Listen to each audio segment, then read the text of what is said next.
In the name of Allah, who is the King of kings and Lord of lords, a very beautiful morning, night, and evening to all of you who are watching us through this live stream. And we are live on Facebook and YouTube. So, everyone, today I'm back again. My name is Muhammad Abdullah Basi AIWala, and I'm your host of Whispers of Wisdom. So, hello everyone, and welcome back to Whispers of Wisdom, another episode. So, today I'm truly excited because we have a very special guest, Victor, a professional math therapist. Victor's help people tackle their challenges with mathematics, show how math isn't just abstract numbers, how it's practical, useful, and can make real difference in our daily lives. From algebra to calculus, we will explore how math connects to real world problems, business decisions, and logical thinking. Victors, it's an absolute pleasure to have you on my show. Welcome to Whispers of Wisdom. How are you doing today?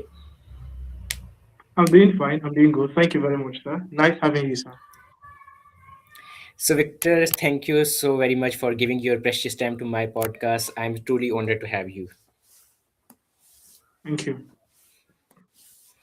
Okay, so everyone sit back and listen closely. Let's dive into the conversation. So, Victor, now tell me that what inspired you to become a math therapist instead of a traditional math teacher? Why you want like a math therapist? All right. Oh, all right. Thank you very much for this opportunity. Um, all right. So, how did I start it? This inspiration started, I think, that was 5 years ago. I had this inspiration to go deeply into mathematics. And how did it started? My father back then used to beat me. My father used to flog me. When I was a small kid, a kid then. So beat me. So thereafter, I now said, what can I know mathematics or understand mathematics more better? I had to put my attention, I had to focus, had to, sit back and see where I've made mistakes and fix those mistakes. And from there, I devoted my time. So one of the things I've come to discover in mathematics, if you want to understand mathematics, deeply, if you want to understand mathematics, it requires your time, it requires your attention, and also you need to be consistent. If you are not consistent, you cannot understand mathematics as a whole. So I devoted my time. From there. I discovered that whatever you give your time to becomes an habit. So I started developing an habit. I started, giving my time to mathematics. From there, you know, fall in love with mathematics, and thereafter, that's how it all started, and up till now. And through mathematics, I've achieved a lot. Mathematics has taken me to several. I've imparted life, been able to, teach some students mathematics through this. This. Thank you. Like I was also so beaten by my sister due to maths, and I got slapped and like that. I was not good at mathematics in the initial, like in the early stage, like sixth to seventh grade. But after my 9, 10, I got better somehow.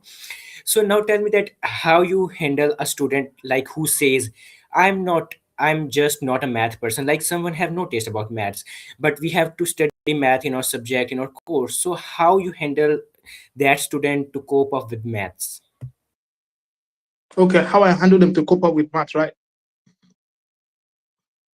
Okay, so what I do Yeah, yeah. is that if you want to understand mathematics deeply, I will I will test in you. I'm going to check your level of understanding.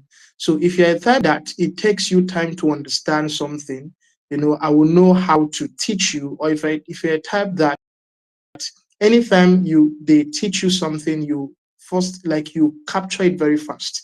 I'll know how to teach you. So for some students that don't have that mathematical abilities in them. So what we need to do is for us to build from the basics, is for us to start from the basics. We start from the basics, like something like number-based number system. From there, we now progress further into um, maybe indices, or going to set from the base. We build. You don't just into mathematics. You don't just solving mathematics anyhow. You build them from the scratch, from the grassroots. From there, that's how they are going to get adapt to it and get understand understand it more better. So that's how I do. Oh, that's good to hear. Okay, now tell me that as I just watched a TEDx and it was about like self-organized learning. You know about TEDx talks, like, right? So there was a Yeah. concept of student led learning or self-organized learning. So what do you think? Like, can mathematics be taught without any teacher, without any assistant? Like student learn by themselves? Oh, can you come again? Your voice is breaking. Sorry. So I was asking, like, can math be learned by student on their own like self-organized learning without any assistancy like that? Yeah, yeah, it's possible. It's possible, but I think you need someone to guide you. You can't study mathematics on your own and on. You need someone to guide. Example, me, I have a mentor. I have someone that also teach me. I have someone that also coach me in mathematics. So it's not something that you study personally and understand. There are lapses. There are places you're gonna, have some or need someone to put you through and also give you more understanding in that. So it's that you understand everything. No, it's not possible to understand everything. You cannot do self or personal studies. You understand? So there are some aspects in mathematics that you need someone to help or guide you, put you through so that you have more clarity in what you are doing. For example, I have about three mentors in mathematics. One of them is in Germany. If I don't understand this particular aspect in mathematics, I'll reach out to him. I'll say, please, sir, I have this part in mathematics, probably maybe partial differential equation. I have this aspect, this aspect in mathematics, partial differential equation. I don't understand better. Can you put me through? Can you give me more clarity on this? It's going to help me. So, if to say that you want to understand mathematics by yourself, it's impossible. If you want to study mathematics deeply, you need someone to mentor or guide you. I agree with you. So now tell me that in this world of AI, like, you don't think like technology reduce the need to understand math deeply? Because if we are dealing with AI or if we are going to train the model, we just give prompt to Gemini, Chat GPT, like in situation like they will give us all the math systems, but the thing is that how we get the prompt and like that. So why we are going through math so deeply in the age of artificial intelligence or the technology? And what will you say about that? With the technology, we should also go with the maths, or we should take them parallel like that? All right. So I used to tell my students that there's a difference between human intelligence and artificial intelligence. They are two different things. Now,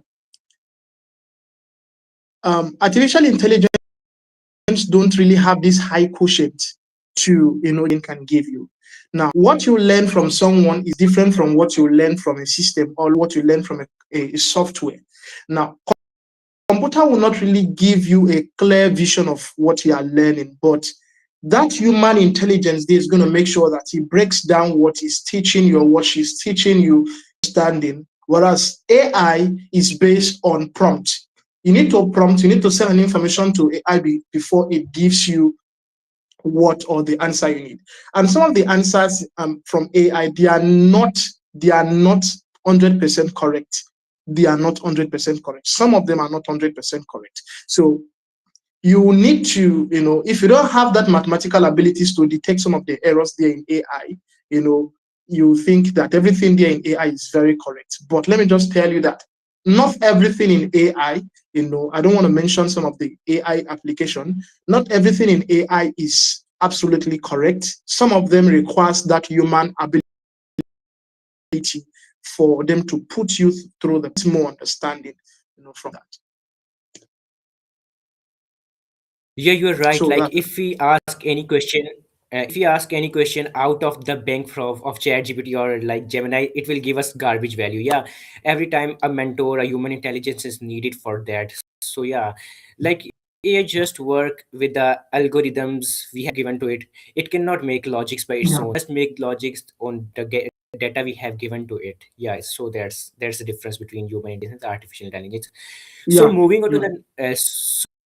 the moving on to the next question now, like, what do you think, like, schools design math learning for this generation? What should be the curriculum based on? Like, we should involve the AI in our curriculum like that according to the math subject. All right. So I think the best answer to that is structure. School have to make sure that they structure their curriculum such that it's going to be so much, understandable. So such that it's going to be so much very, very simple to, understand the AI.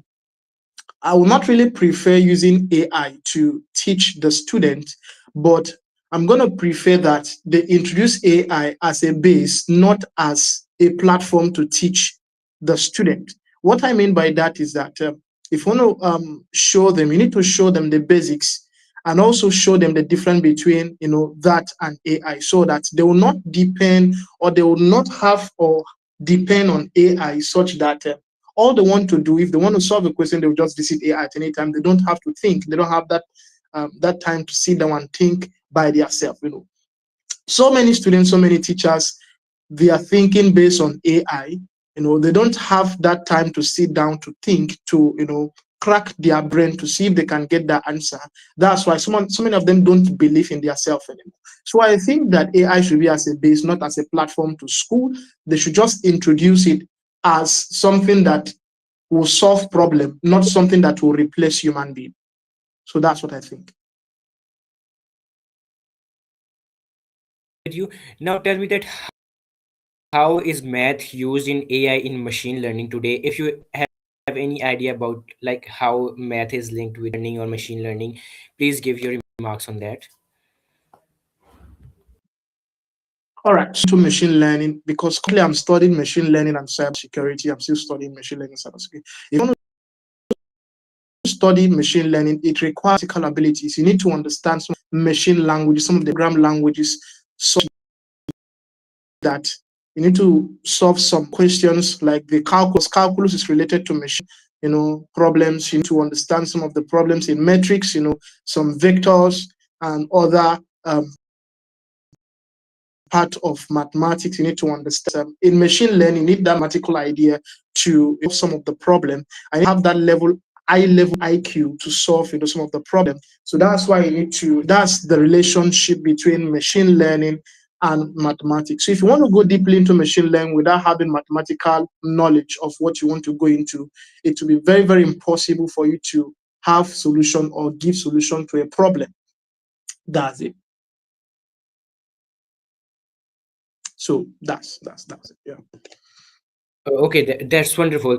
Victor, can you share your assumptions like how you are connecting math with real world while giving the don't get bored? Like when we are studying, like we are just having a question on the board and the teacher coming and like have the question done and understand us. Like he's not giving the like how it connects with the real world. Like we are dealing with calculus, we are dealing with so how you connect the students with the real world with the maths? How can I do what, please? Your voice was breaking before. I'm saying that how do you connect math with the real world? For example, when I go to school, like the teacher comes and he write the question on the board and just solve it. He doesn't explain us like where it used, why we are doing this. So how you connect the students with the real world with the help of maths? All right. So you need to make sure that when you are teaching, you don't just teach for teaching sake. You make sure that when you are teaching, you make your teaching to be relatable. What I mean by relatable, you need to make sure that if you see that the student you have, it takes time before they understand what you are teaching.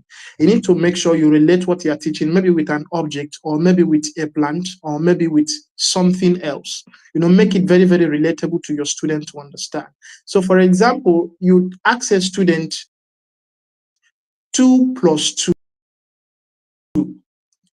and it's very, very hard for you can decide to use bring 2 apple and bring another 2 apple, and ask them, if you add 2 apple plus another 2 apple, how many apple is that? They will count the apple and tell you that the total summation of the apples is 4 apple. So that's how you can make mathematics so relatable for your student or to your student to understand. You don't just teach mathematics because they will understand mathematics. Everybody have their own IQ level. I mean their own um, quotient level. They understand something. So you need to make sure you relate mathematics with real world. You can decide to make your mathematics relatable in terms of word problem, in a word problem.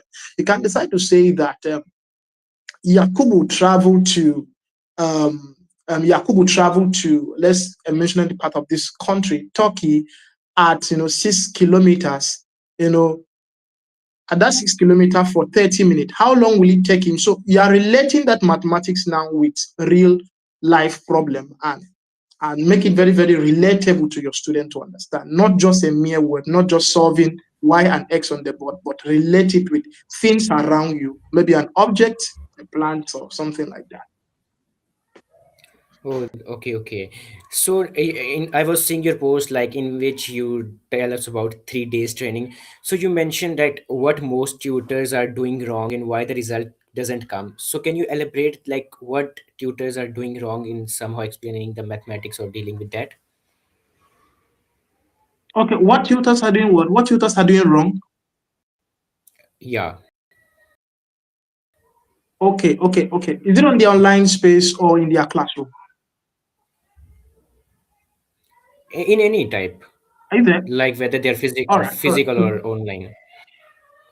All right, all right, all right. So one of the things that a lot of tutors are doing wrongly is the first thing they do is that they don't know how to position themselves. Let's use the online space for example. They don't know how to position themselves in the online space. They don't know how to brand or package themselves in the online space. For example, from their profile, you know, they are not specific in what they are doing. So, for example, a tutor, we know you to be teaching mathematics, but you are telling us about mathematics in your platform. The next day, maybe tomorrow, you are telling us that you are selling something on your platform. The next day you are telling us that you are into electronics. You are not specific with one thing you are doing. You understand? One thing you need to know is that your perception shapes your reality. Whatever you showcase to your audience, that's how they are going to regard. So you need to know that you need to stick to one thing. You need to stick to one thing so that they know who you are for that one thing.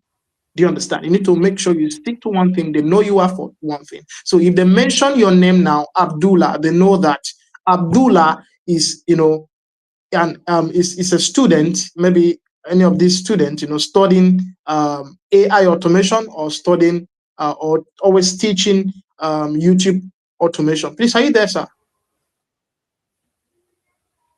Are you there? Sorry for Can the you hear me? interruption. Yes, sure. So you can continue here. All right. So anytime they Yeah, I can hear mention your you. name, they must make sure. Yeah. Anytime they mention your name, they must make sure that they define what you do by a mere calling your name. So one of the things that some tutors are doing is that they are confusing their audience in what they are doing in the online space. They are not defined. They are not structured in what they are doing. So we cannot really define what they are doing. So you make sure that you stick to one thing. If you are teaching math, make sure that you teach mathematics. You make your mathematics very, very relatable to your audience so that they will understand it properly. So that's it. Okay, yeah, you are right. So if you heard about stock market, so can you tell me that do stock market analysts really use calculus in the real scenarios in the stock market systems? Can I do what, please? Can you come again? Can you come again, I was please? saying like do stock market analysts use calculus in their systems like while in their stock management? I don't really get, but let me just try to. You mean stock market? Can I hear you? Is it stock Yeah, in market? stock market, did we use calculus in the real scenarios? Yeah, yeah, yeah, yeah. Calculus can be relatable in terms of the stock market. In calculus is just a body. We have other subjects in calculus, like we have different topics in calculus.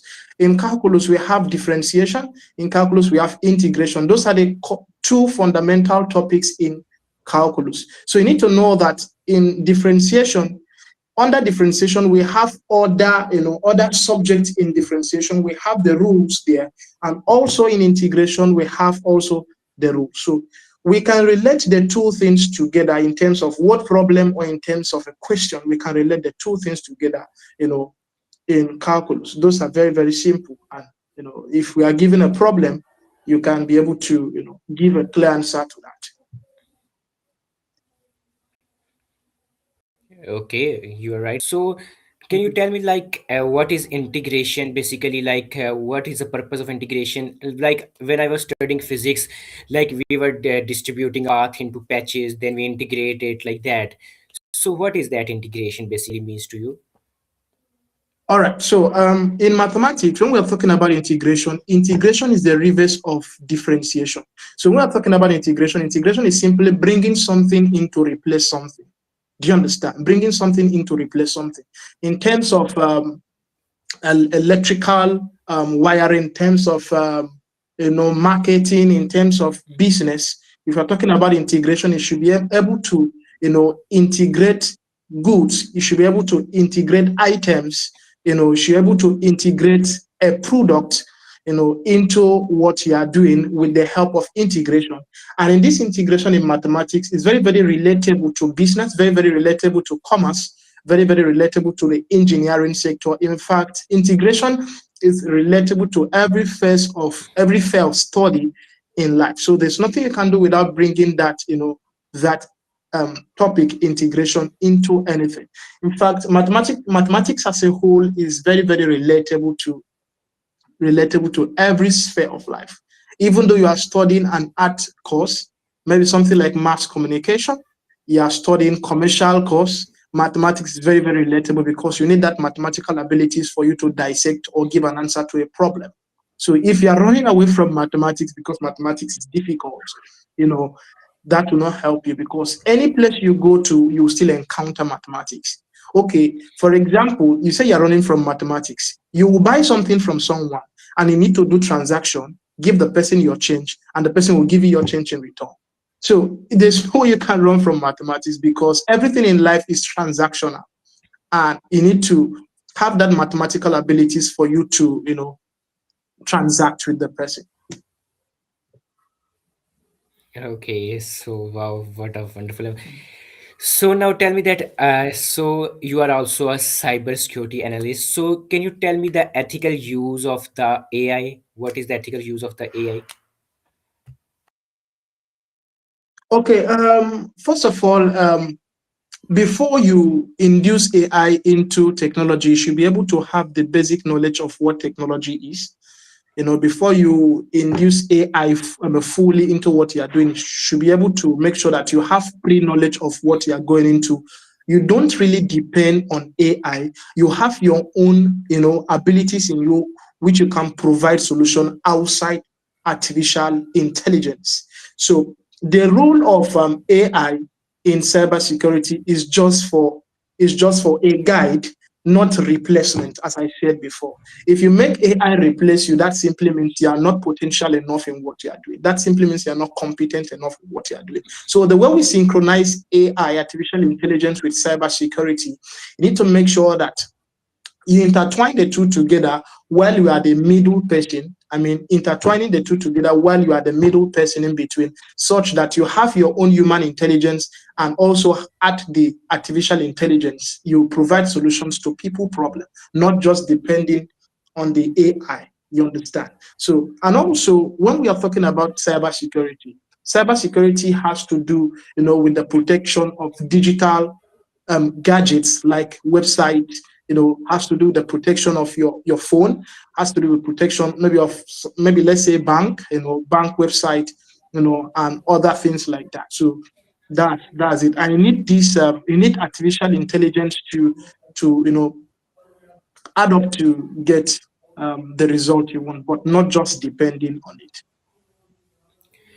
Okay, can you share some of the software you have used in order in order of like cybersecurity you used for the protection of threats like that? Any software you have to deal with?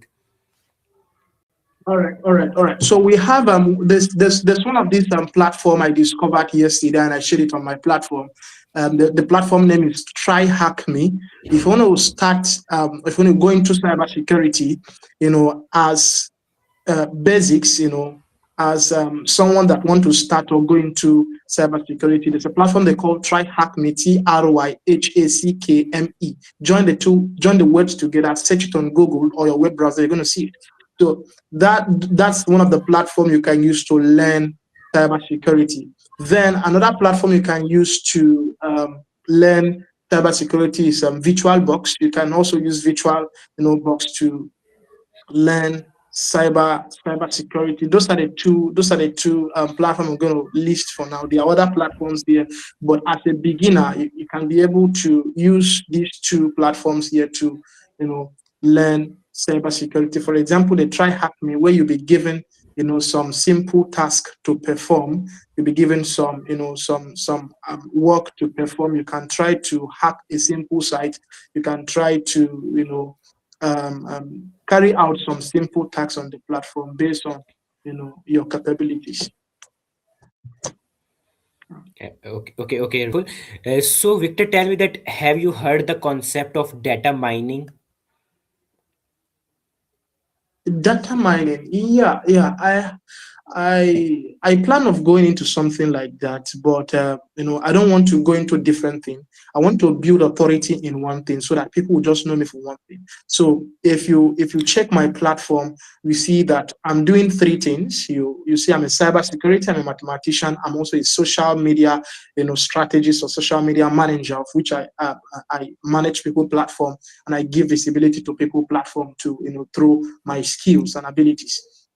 So data mining is Yeah, very, very broad. I had the yeah, data no, mining is like very broad. I it was it also includes mathematics now. It's also include mathematics to some extent, right? Yeah, sure. Yeah, data. In fact, almost all the digital skills requires mathematical abilities. The data mining, we have data analysis, we have data analytics. All of them requires mathematical abilities. So let me just focus on cybersecurity for now because it's very, very broad. Cybersecurity, we have the ethical hacking, we have the penetration testing, we have the attacking, we have the prevention, a lot in cybersecurity. So that's that. Okay. Oh, okay. So now tell me that if you had to explain why maths matter in one sentence, what would you say about that? Why maths is important? Why mathematics? Okay, why mathematics is important? In fact, mathematics is important such that, based on my religion as a Christian, if you study the Holy Bible, you're going to see that even God Himself used mathematical abilities in the creation. You see that in Genesis chapter 1, the Bible says, in the beginning, that simply means the first. God created the heaven and the earth. So that was the first thing. You see that God used mathematical abilities to create everything in the whole world, in the universe, based on my own belief from the scriptures. So mathematics is so important such that everything in this life is transactional. You need mathematical abilities in terms of the government for budgeting. You need mathematical abilities in terms of sports for prediction and forecasting. You need mathematical abilities for administration routine. You need mathematical abilities in terms of business, for strategic, discussions and other things like that. So you need mathematical abilities, and it's very, very relatable to everything based on what you're doing. Everything, every area and every sector of life. Okay, like it's my last question to you. Like I have to have 30 minutes with you. So can you share some types of cyber attack you encountered today? So maybe my audience may be aware of the cyber attacks or like that. All right. So some of the cyber attack, though I did not do anything on cyber attack today, I was teaching. And let me just rotate my camera. You can see that from my board. I have my board here. So I was teaching some of my students today. But some of the attacks I've done so far is trying to. Though I've not really done a lot of attacks, I'm still learning cybersecurity. But what I've done so far, I've been able to protect sites from interpenetration. This is what we call interpenetration, from people having access to people's sites, compromising the site. And also I've been able to protect some platforms you know, guiding them such that people cannot have access to, those platforms. And also from the email, I've been able to do a lot of things in the email aspect there. It's not everything I'm going to share here because some of them are personal. Those are the few things, you Yeah. know, I've been able to do so far. Yeah. Okay, can you tell me the meaning of the term data breach? Just can you explain a little one, data breaching or data breach? All right. So data breaching is when we're talking about data is an information. So data breach is when an information is compromised, when someone have been able to hack or hijack your information from maybe a platform, or been able to interpenetrate your platform or have access to your platform and get some of the information on your platform. From there, they have breached your data, and from there they can use it to do anything they want to do, or anything they want to like to do with your data. So that's data breach. Okay, thank you, Victor, for your time. Thank you so very much for giving me this 30 minutes and making them more productive, informative, and very special. Once again, from the core of my heart, bottom of the heart, I'm grateful to you for giving your time. Thank you very much. Thank you very much, sir. Okay, Thank you. okay. Can you say something in the end of this? Any thing you like to say to my audience or whatever? All right. So I'm going to say thank you very much, Abdullah, for this profound and this, access for me to speak to your audience and to my audience too. Thank you very much for reaching out to me and for giving me the platform, to, showcase my abilities. And also, I'm going to advise my audience and everyone listening to me, to leverage on technology. If you don't have any skill, make sure that you find any of these tech skill and learn. We have a lot of them. We have cyber security, we have web development, we have software engineering, we have network information. A lot of them can decide to go into programming. A lot of them scattered and littered everywhere. You can just choose one that you have the passion to study or go into. Just find one and study. And also in mathematics is very, very simple. So if you want to study mathematics and you're having problems to understand mathematics, you can always reach out to me. My name is Victor Bassi. Search me on Facebook and also on LinkedIn, Victor Bassi. I will give you a soft landing to understand mathematics proper. Thank you very much. Thank you, Victor. So, dear wonderful audience, we are going to end the live session over here. Hope so you enjoyed this session. It was full of info discuss about mathematics. We came to know about cybersecurity, cyber attacks, what is data breaching, like about that. So it was a very productive episode of Whispers of Wisdom. Hope so you enjoyed. So stay connected for another episode of Whispers of Wisdom. Allah Hafiz and take